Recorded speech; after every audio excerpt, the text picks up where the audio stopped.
Yes, yes. Yes, sir. Alright, so welcome everyone.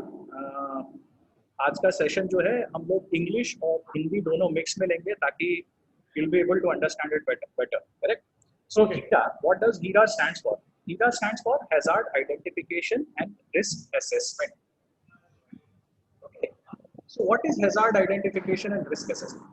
Primarily, hazard को identify करना एक part है और हैजार्ड के रिलेटेड जो रिस्क हैं उन्हें आइडेंटिफाई करके और उसे ऑन पेपर लाना, that is risk assessment. Risk assessment हम हर उस चीज का करते हैं जिसे हम लोग ऑन पेपर लाना चाहते हैं ताकि फॉर आवर बेटर अंडरस्टैंडिंग, या हमारे जो कलीग्स हैं या डाउन द लाइन हम लोगों को जानकारी इकट्ठा करने के। So hazard identification and risk assessment is primarily a technique that is used for identifying any type of hazard within the premises and what are the risks associated with it. So let's understand it this way. What are the definitions? So the definition of HERA says hazard plus hazard identification plus risk assessment plus risk control plus monitoring and review. That means हम लोगों ने सबसे पहले hazard देखे, hazard को identify किया, उसके बाद में आइडेंटिफाई करने के बाद में हमने ये देखा कि ये आइडेंटिफाई तो कर लिया, अब इसके अंदर रिस्क क्या। उसके बाद में हमने उस रिस्क का असेसमेंट किया, उसके बाद असेस जब हम लोगों ने कर लिया रिस्क को कि हाँ ये रिस्क है, इतनी चीजें हो सकती हैं, उसके बाद में हम लोगों ने उसके रिस्क के कंट्रोल के ऊपर काम किया, उसके कंट्रोल्स आइडेंटिफाई किए and then we set a guideline जिसके अंदर हम लोग उसको मॉनिटर और रिव्यू करें। So HERA is a formal process for hazard identification, risk assessment and control to effectively manage workplace safety hazard. That means HERA जो है वो एक formal procedure है risk assessment का, जिसके अंदर हम लोग किसी भी प्रोसेस को रिस्क कैटेगराइजेशन करते हैं, उसे रिस्क को कंट्रोल करने के लिए क्या करना पड़ेगा वो हम देखते हैं और उसको मॉनिटर कैसे करेंगे उसको रिव्यू किया जाए। Correct? Next is occupational safety hazards. अब ऑक्यूपेशनल सेफ्टी हैजार्ड्स कौन कौन से होते हैं? ये सबसे बड़ा एक क्रिटिकल पॉइंट रहता है केमिकल इंडस्ट्री के अंदर कि यार ऑक्यूपेशनल सेफ्टी हैजार्ड्स आप बोल रहे हो, what are these? So occupational safety hazards, सबसे पहले तो आपको hazard समझना पड़ेगा कि hazard means anything that has a potential to cause harm, including injury, disease, death, property और environmental damage। मतलब किसी भी तरह की कंडीशन, सिचुएशन या प्रैक्टिस या बिहेवियर, ये सारी चीजें क्या में आती है? hazard। तो hazard अगर आपने आइडेंटिफाई कर लिया तो आपको ये पता चल जाएगा कि हाँ ये हैजार्ड है, तो इससे हमें खतरा है। दैट मींस कोई भी ऐसी चीज जिसके अंदर ये पोटेंशियल है कि वो आपको नुकसान पहुंचा सकता है, आपको बीमार कर सकता है, आपकी मौत हो सकती है, प्रॉपर्टी को डैमेज कर सकता है या एनवायरनमेंट को डैमेज कर सकता है। So all this comes under hazard category. तो हैजार्ड कैटेगरी टिपिकली 4-5 चीजों के अंदर डिवाइडेड। जैसे एक्सीडेंट्स अगर हम लोग बोलते हैं तो एक्सीडेंट कैसे होते हैं? Fall, trip, start, burn, fire, explosion, shock, ये सब एक्सीडेंट्स होते हैं। उसके बाद आते हैं फिजिकल। तो फिजिकल हैजार्ड कौन से होते हैं? नॉइज है, वाइब्रेशन है, हीट है, रेडिएशन है, इल्यूमिनेशन है, प्रेशर है, ये सब फिजिकल आ गए। फिजिकली जो चीजें आपको इफेक्ट करेगी, जैसे नॉइज अगर ज्यादा होगी तो वो फिजिकली आपको इफेक्ट करेगी, वाइब्रेशन अगर ज्यादा होगा वो फिजिकली आपको इफेक्ट करेगी, हीट अगर ज्यादा होगी वो आपको फिजिकली इफेक्ट करेगी। रेडिएशन वेल्डिंग का जो रेडिएशन होता है उसके अंदर आंखें जलती हैं, so radiation is like that when you are doing a welding operation, so that radiation can also affect, so those are physical damage.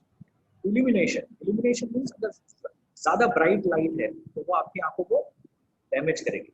Pressure, किसी भी एरिया में प्रेशर हो, जहाँ पे आप काम कर रहे हैं, चाहे वो विंडी कंडीशन हो या किसी भी तरह, anything that is affecting you physically is coming under physical hazard. दूसरा फिजिकल हैजार्ड में भी दूसरी कैटेगराइजेशन हम लोगों ने जो आइडेंटिफाई किया, that also comes under ergonomics. Ergonomics के अंदर क्या क्या आता है? साइकोलॉजिकल, फिजियोलॉजिकल, दोनों आते हैं। मतलब equipment, work place design, respective function interface with control manual work. अब अर्गोनॉमिक जब हम लोग बात करते हैं, that means your work station, जहाँ पे आप बैठ के काम करते हैं। अब वहाँ पे भी दो तरह के स्ट्रेस होते हैं, एक होता है साइकोलॉजिकल और एक होता है फिजियोलॉजिकल। अगर आपकी कुर्सी ऊपर नीचे है और आपके हाथ ऊपर नीचे रहते हैं, so all that, if the work position is not good, that means that will affect you physically.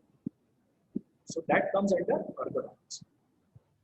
And psychological, naturally, if your working hours are more and you are not giving the right amount of time to work in a place, work environment, और अगर आप proper breaks नहीं ले रहे हैं तो आपको psychological impacts भी होंगे। कई बार लोग स्ट्रेस हो जाते हैं और इसका कारण सबसे बड़ा यही होता है कि वो ब्रेक नहीं लेते, कंटिन्यूअस बैठ के साथ काम किया, तो बहुत बड़ी घाट नहीं मारी है। Take some breaks so that your mind is well rested. Now, the third category that we will be talking of is biological. So, biological hazard क्या होता है? जैसे virus, fungi, bacteria, insects, etc. These are all biological. Biological hazard typically in any environment comes with excavation activity, cooling towers, या reactor location हो जहाँ पे water clogging हो, या किसी भी तरह का ऐसा एनवायरनमेंट जहाँ पे बैक्टीरिया जनरेशन है, फंगी जनरेशन है, वायरस जनरेशन है, ओवर स्वेटिंग होता है, कई बार मिट्टी के अंदर हम लोग पैर रखते हैं तो वहाँ से आपको इंसेक्ट्स काट लेते हैं। So all these things are coming into biological hazards. Now the typical and the most crucial element that we are chemicals. Chemicals में किस तरह के hazards होते हैं? Chemicals has dust and fiber. You have fumes, you have smoke, you have mist and aerosol, you have gases and you have fumes. ये सारे hazards होते हैं, ये सारे hazards chemical के हैं।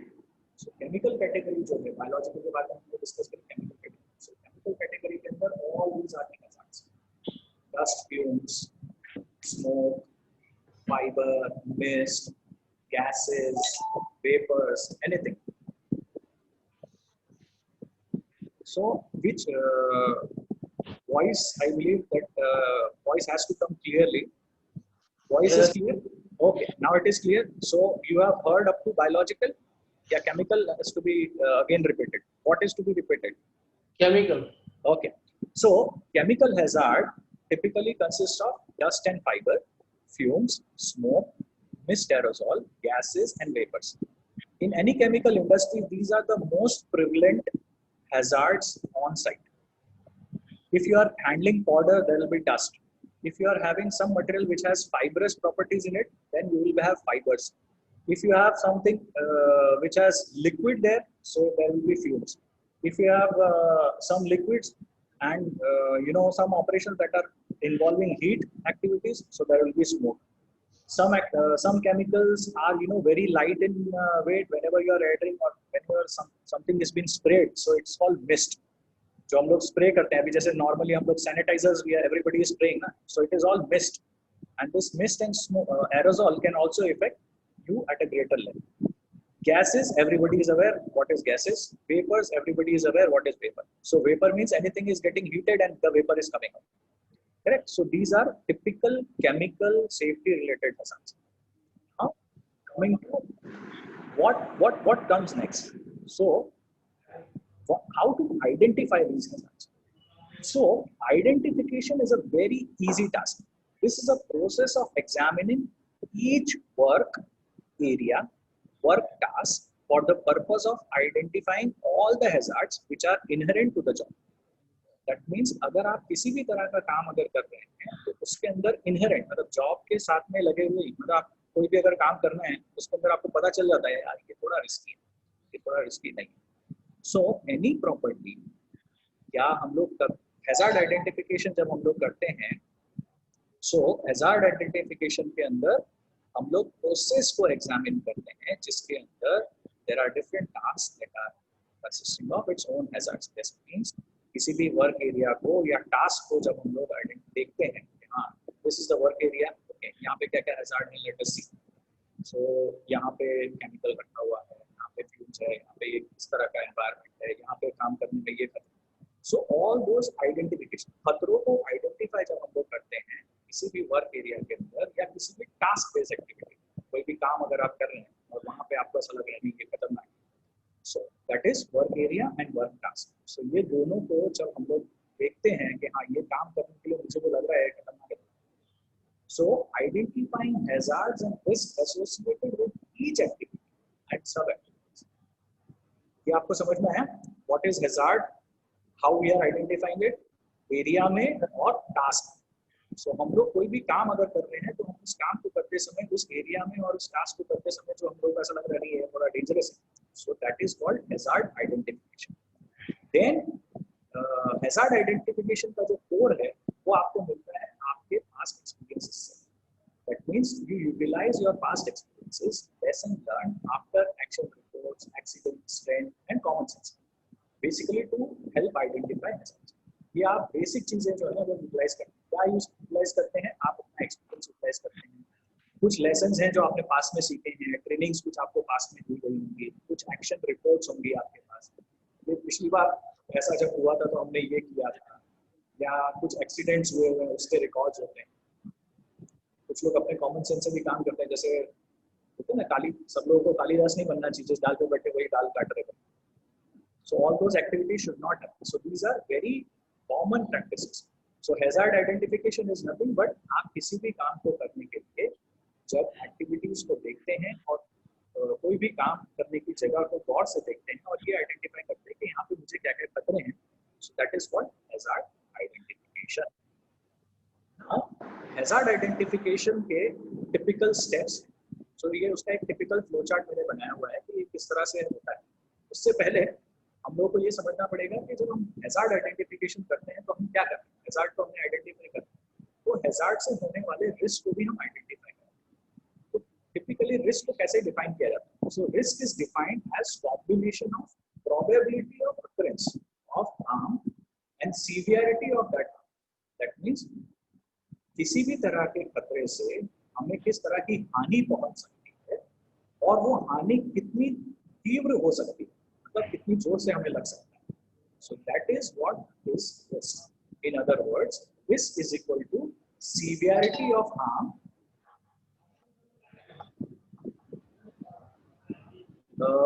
स्लाइड चेंज नहीं हुआ आपके यहाँ पे? नहीं।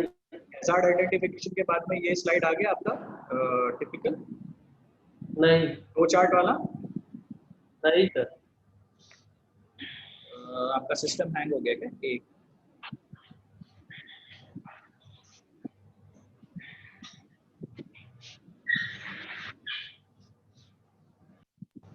So now we will be talking about risk. So risk is defined as combination of probability of occurrence of harm and the severity of that harm. हम लोगों ने रिस्क के बारे में बात किया था कि व्हाट इज रिस्क। तो रिस्क जो है that is equal to severity of harm multiply by probability of occurrence of harm. That means क्या सीवियरिटी है उस हार्म, हमें चोट लगने की, कितना चोट लग सकता है और कितनी तीव्रता से लग सकता है। So this is risk. अब टिपिकली जो हम लोग हैजार्ड आइडेंटिफिकेशन वाला सिस्टम को देख रहे थे या हीरा का सिस्टम देख रहे थे, तो सबसे पहले क्या होता है, सिस्टम का एक डिस्क्रिप्शन आपको बनाना पड़ेगा। अब ये हीरा का फ्लो चार्ट है, तो हीरा का फ्लो चार्ट कैसे होता है कि हम लोगों को एक सिस्टम बनाना है, वो सिस्टम के अंदर वो सिस्टम हमने देखा, उसके बारे में हम लोगों ने उसके हैजार्ड आइडेंटिफिकेशन करना शुरू किया। तो हैजार्ड आइडेंटिफिकेशन करने के लिए हम लोगों को पहले सिनेरियो आइडेंटिफाई करना पड़ेगा कि क्या होगा और सपोज क्या होने वाला है यहाँ। उसके बाद हम ये आइडेंटिफाई करेंगे। once the scenario is identified, then scenario identification is divided into two categories, that is accident probability and accident consequence. That means what are the probability that accident can happen, what are the consequences that will happen because of those that accident. So हम लोगों ने accident का probability देखा, accident का consequence। so scenario identification में दोनों चीजें हम लोगों को देखनी होती है, एक होता है accident probability, एक होता है accident का consequence। Once we know these two things, so we can define what risk को determine कर लिया। Means हमें ये पता चल गया कि probability, what are the likelihoods, क्या हो सकता है कि ये risk accident अगर होगा तो क्या क्या हो सकता है, what are the probability of an accident and what are the probable consequences of the accident. So that is हमने hazard भी identify कर लिया, हमने उसके risk भी identify कर लिया। So risk is determined. Once risk and hazard are determined, then हमें ये डिफाइन करना है कि हमने रिस्क और हैजार्ड को आइडेंटिफाई कर लिए। अब ये जो रिस्क और हैजार्ड हमने आइडेंटिफाई किए, क्या ये हमें एक्सेप्टेबल है? जो हमने रिस्क और हैजार्ड आइडेंटिफाई किए, क्या वो हमें एक्सेप्टेबल है? तो हमें ये देखना पड़ेगा, नहीं हमें एक्सेप्टेबल नहीं। अगर नहीं है दैट मीन्स नो, तो हमें मॉडिफाई करना पड़ेगा क्या? डिजाइन। अगर डिजाइन में मॉडिफिकेशन हुआ तो हम दोबारा कहाँ चले जाएंगे? Hazard identification. मॉडिफाई होने के बाद में दोबारा हैजार्ड आइडेंटिफिकेशन, फिर से सिनेरियो, फिर से उसका एक्सीडेंट प्रोबेबिलिटी और कॉन्सिक्वेंस, फिर से hazard determination, and then once the hazard and risk are acceptable, then say yes, it is acceptable, then the accepted system is in place. So this is what PR does. Correct? Next slide is risk assessment process. Now this slide is visible to you. Risk assessment process. Risk assessment process slide is visible. दिख रहा है आपको? Hello, धीरे धीरे आ रहा है। Okay, clear हो गया। So risk assessment process, risk assessment एक टिपिकल प्रोसेस है। What can go wrong and how, what are the chances, what will be the consequence. So ये रिस्क असेसमेंट के typical question, what can go wrong and how, कुछ गलत हो सकता है कैसे? What are the chances, what are the chances, कैसे गलत होगा, कितने चांसेस हैं होने के, then what will be the consequence. Typically risk assessment is the systematic and structural process for identifying risks and identifying hazards and the risk associated with that. That means किसी भी system के जब एक सुनिश्चित तरीके से हम उसके हैजार्ड को आइडेंटिफाई करते हैं, उसके एसोसिएटेड रिस्क को आइडेंटिफाई करते हैं, उसे इवैल्यूएट करते हैं और उसके कंट्रोल मेजर को आइडेंटिफाई देखते हैं कि इस पे हम लोग क्या कंट्रोल करेंगे, एंड देन फाइनली हम लोग ये देखना चाहते हैं कि उसको हम मिनिमाइज कैसे कर सकते हैं। So this is what is risk assessment. मैं फिर से रिपीट करता हूँ, what is risk assessment? Risk assessment is the systematic and structural process for identifying hazards and the risk associated with that hazards, evaluate the risk level and identify control measures to close or minimize risk. ये definition wise जाता है। So ये हो गया आपका definition का part. लेकिन अगर आपको इसको आसान तरीके से समझना है, so that means what can go wrong and how, what are the chances that it can happen and what will be the consequence. Step 1 is hazard identification. मतलब किसी भी चीज का अगर आप रिस्क असेसमेंट प्रोसेस अगर देखें तो सबसे पहले आपको हैजार्ड को ही आइडेंटिफाई करना। Unless and until you have identified the hazard, आपको कैसे पता चलेगा कि उसे कंट्रोल कैसे करना है? सो सबसे पहला पार्ट आता है हैजार्ड को आइडेंटिफाई करना। Step 2 is assessing the risk. अब हमने हैजार्ड को आइडेंटिफाई कर लिया, लेकिन उससे होने वाले खतरों को हम आइडेंटिफाई करते हैं। What will be the risk? क्या उसका कॉन्सिक्वेंस कैसा होगा, कितना ज्यादा पोटेंशियल होगा उसको हमें नुकसान पहुंचाने का, कितना नुकसान होगा। So step 1 is hazard identification. Step 2 is assessing the risk. कितना ज्यादा पोटेंशियल है उसका। Step 3 is controlling the risk. How we can minimize the risk. क्या इसे कम किया जा सकता है? उसके अंदर फिर हम लोग बात करने लगते हैं हायरार्की की, कि भाई हम लोग इसको कैसे कंट्रोल करेंगे, क्या हम इसे एलिमिनेट कर सकते हैं, आइसोलेट कर सकते हैं, इसको रिप्लेस कर सकते हैं, क्या कर सकते हैं। एंड फाइनली उसका सारे कंट्रोल्स डिफाइन करने के बाद में हम उसे दोबारा रिव्यू करते हैं। सो ये साइक्लिक प्रोसेस है, एक सर्कल में घूमता रहता है ये साइकिल। चक्कर कैसे घूमता है? सबसे पहले first step is identification of risk, second step is assessing the risk, that means know risk and its control. Once you have identified the hazard, then you have to identify the risk. Risk को identify करने के बाद में उसे control करेंगे, इससे बचा कैसे जा सकता है। उससे बचने के बाद उन पैरामीटर्स को लिखेंगे कि these risk controls are available, उसके अंदर कोई गैप नहीं है, ये कंट्रोल हमारे पास में अवेलेबल है, ठीक है। Then we again review the same. चलो ठीक है, हमने सारे हैजार्ड आइडेंटिफाई कर लिए, हमने रिस्क आइडेंटिफाई कर लिया, अब हम इसको रिव्यू करेंगे। So once all these things are done, then we move on. Alright, so this is a typical cycle. A simple 4-step process. मैंने अभी आपको बताया. This is a very easy process. Now, these are two different tables. दिखाई दे रहे हैं आपको, ये tables दिखाई दे रहे हैं? Yes, yes. Okay. So now hazard identification and risk assessment plan. So there are these two typical examples जो हम लोग लेते हैं typically to do any hazard identification or risk assessment. So hazard identification में हम लोग सबसे पहले क्या लेते हैं? hazard identification number. किस तारीख को हमने ये hazard identification का काम किया, उसकी डेट. Now hazard identification में सबसे पहले आता है serial number, activity क्या है? What is the activity? उसके बाद में hazard associated to what? OHS, occupational health and safety. Occupational health and safety के related activity के hazard क्या है? उसके अंदर आप define कर सकते हैं, physical है, chemical है, ये सारी चीजें आएंगी, ठीक है? उसके बाद हम लोग लिखते हैं possible consequence या outcome. अब ये hazard को हमने identify कर लिया, तो हमारा possible outcome क्या होगा? मतलब consequence क्या हो सकता है हमारे साथ? क्या मशीन डैमेज हो सकती है, इक्विपमेंट डैमेज हो सकता है, ये सारी चीजें हम लोग उसके अंदर लिखते हैं. Then comes the risk evaluation and control.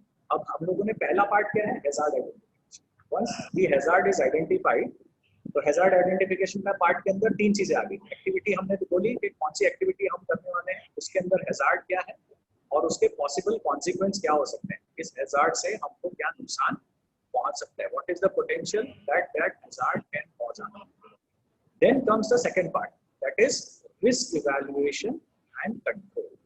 So risk को evaluate करने के लिए आप सबसे पहले क्या लिखेंगे? आपके पास में possible consequences हैं. You already have the possible consequences. So when you know the possible consequences, you can think of what are the controls. That means existing risk controls. What are the existing risk control with you? So we define those things. We write those things there. So in risk evaluation and control, the very first thing that we write is we know the possible consequences and what will be the possible consequences output. So now we also know the controls available. So these are the controls available and what are the controls proposed. ये दोनों चीजें हम लोग यहाँ पे लिख सकते हैं. Then comes probability.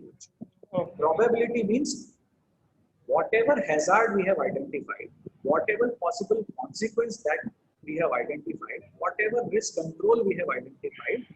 Now let us see that in this activity, based on this hazard, what is the probability rating that this hazard can cause us harm. So that will be given a number. There is a new number given to it. So probability rating दी जाती है. Now you can give, हम लोग जैसे हम अपने यहाँ पे define कर सकते हैं कि 1 से 5 है, तो 1 से 5 की रेटिंग के अंदर हम कितना नंबर देना चाहिए. So we let us suppose we give 2 number या 3 नंबर probability rating दे देंगे. यार बहुत मुश्किल है, very rare है, तो उसको हमने कम नंबर दे दिए. हो ही सकता है, absolute है, होगा ही, तो उसे हमने 5 नंबर. तो suppose हमने बोला कि भी नहीं हो, बिल्कुल भी नहीं हो सकता ये. अब ये जो कंट्रोल हमने एग्जिस्टिंग कंट्रोल जो अभी लगा के रखा है उसकी वजह से ये पॉसिबल ही नहीं है, हो ही नहीं सकता है, तो उसको हमने कर दिया 0 और 5 नंबर कर दिया. ये तो कंट्रोल है, उसके बावजूद भी होगा ही होगा, ठीक है. तो अगर वो होगा ही होगा, तो हमने ये देख लिया, हमने ये लिख दिया कि ठीक है 5. अगर ये होगा ही तो भी 5 नंबर. इसके बाद में हम आते हैं सीवियरिटी. अब सीवियरिटी को हम यूजुअली मेजर करते हैं कि आदमी को नुकसान कितना हो. दैट मींस आदमी को, इक्विपमेंट को या प्रॉपर्टी को डैमेज कितना हो, उससे सीवियरिटी हो. तो सीवियरिटी कम्स विद आदमी को क्या छोटी मोटी चोट लगेगी, फर्स्ट एड इंजरी होगी, या हाथ पैर कट जाएंगे, या आदमी मर जाएगा. सो that is called severity. So probability का एक पार्ट हो गया जहाँ पे हमने ये देखा कि व्हाट इज द प्रोबेबिलिटी, हो सकता है, नहीं हो सकता. सीवियरिटी मींस हुआ तो कितना डैमेज करेगा, हमें कितना नुकसान होगा, तो उसका हमने एक नंबर दिया.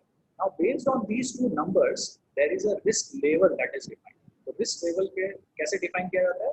Probability multiply by severity. अब इसका एक कोशास के अंदर सेट चार्ट है. वो चार्ट मैंने आप लोगों को पहले भी दिखाया था कि वो चार्ट के अंदर नंबरिंग कैसे दिया. सो अगर हम लोग एक पर्टिकुलर नंबर में फॉल करते हैं, so based on that the risk level is defined, that is low, medium, high, moderate. ये हर एक ऑर्गेनाइजेशन अपने लेवल पे भी डिफाइन कर सकते हैं. जरूरी नहीं कि हम लोग किसी स्टैंडर्ड से उठा के और कॉपी पेस्ट मार के. You can also define within the industry risk levels can be defined. That within this range, it is acceptable to us. Within this range, it is okay to us. Within this range, it is moderate. Within this range, it is high. suppose we are taking probability rating 5 and severity rating 5. Okay, voice is not clear still.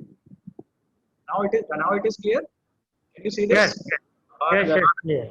Okay, so what happens is how much you have understood? Risk evaluation में हम लोग probability और severity का बात करते हैं. It is understood? No. Yes. Yes. Okay.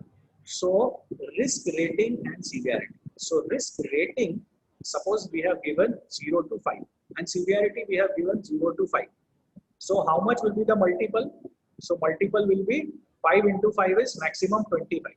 So हमारा rating maximum कितना आ सकता है? 25 आ सकता है.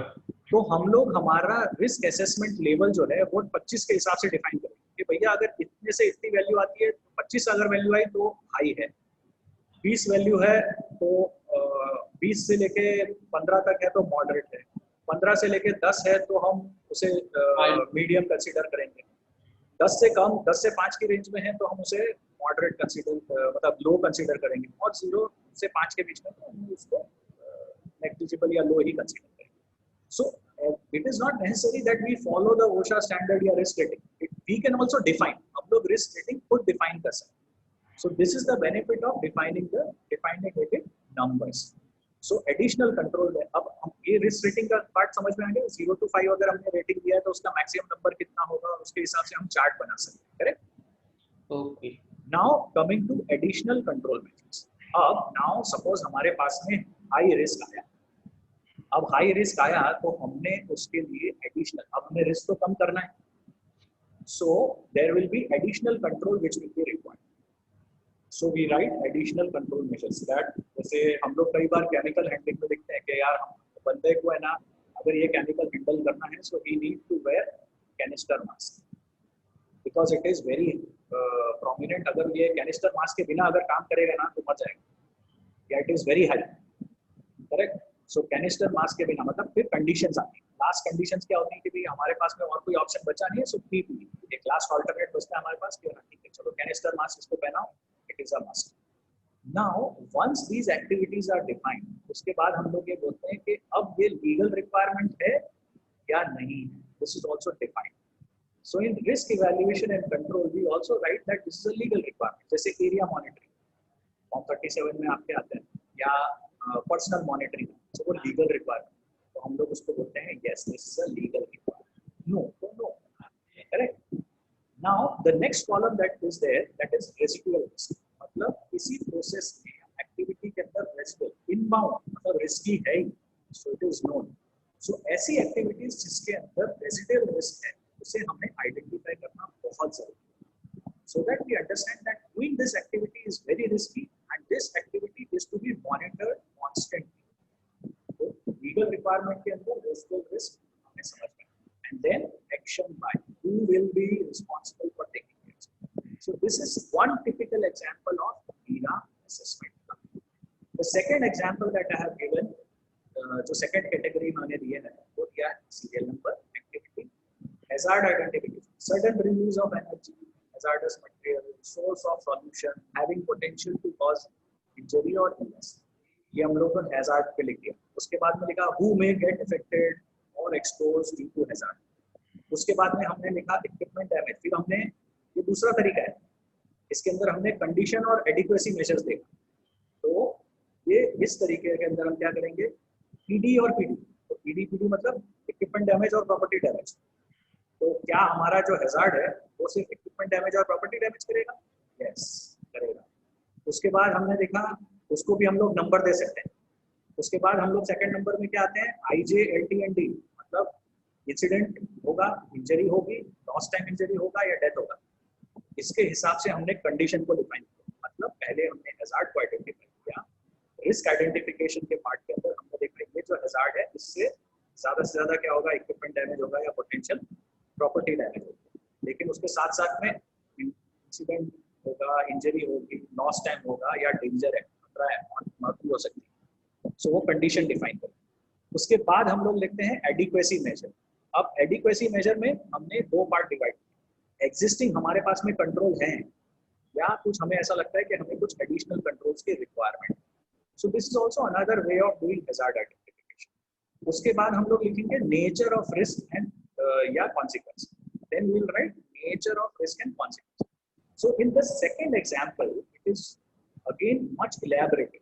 In this second example, the second table is more elaborated. That says once we have identified the risk, we will identify that how many persons will be harmed, who will be affected. Then we are defining the condition that whether it will be only an equipment damage or property damage, or person will also get injured. So if person will get injured, then what will be the level of the injury? Whether it will be an incident, whether it will be just a near miss, whether it will be an injury, whether it will be a lost time injury, or whether it possesses a danger of death. Then we write down the existing controls, and then we also write down some gaps. That okay, no, existing controls are these, but here are some gaps. Then we explain the nature of consequence. So what is the nature of consequence? That will be followed through the condition part. Okay. Now once we have identified this, हमें ये पता चल गया hazard, हम लोगों ने risk को identify किया. अब रिस्क आइडेंटिफाई कर लिया, that means we have identified a process where there exists a residual risk. So when residual risk is there, तो severity को हम define करें. That means likelihood उसकी क्या है? अच्छा, क्या possibility है ये हो सकता है नहीं हो सकता, और उसका consequence क्या होगा? That means possible level of consequence. Same जैसे ऊपर हम लोगों ने रिस्क कैटेगरी को डिफाइन किया था, उसी तरह से हम यहाँ पे भी सीवियरिटी को डिफाइन कर सकते हैं. So this is risk identification and risk residual risk का असेसमेंट. नॉमेनक्लेचर नंबर दे सकते हैं, उसके बाद उसके रिस्क को क्लासिफाई कर दिया जाता है, and then who is going to be responsible, risk और एक्शन, उसके एक्शन क्या करोगे आप. So these are typical way of doing risk assessment. ये दोनों टेबल जो है, ये दोनों टेबल आप यूज कर सकते हैं. Both these tables are applicable, whichever you are convenient with, you can use. But what is more elaborative is all depending on you, how much in depth you want to go. So these are the two tables that you can think of. So this is it. Any questions? Now I can take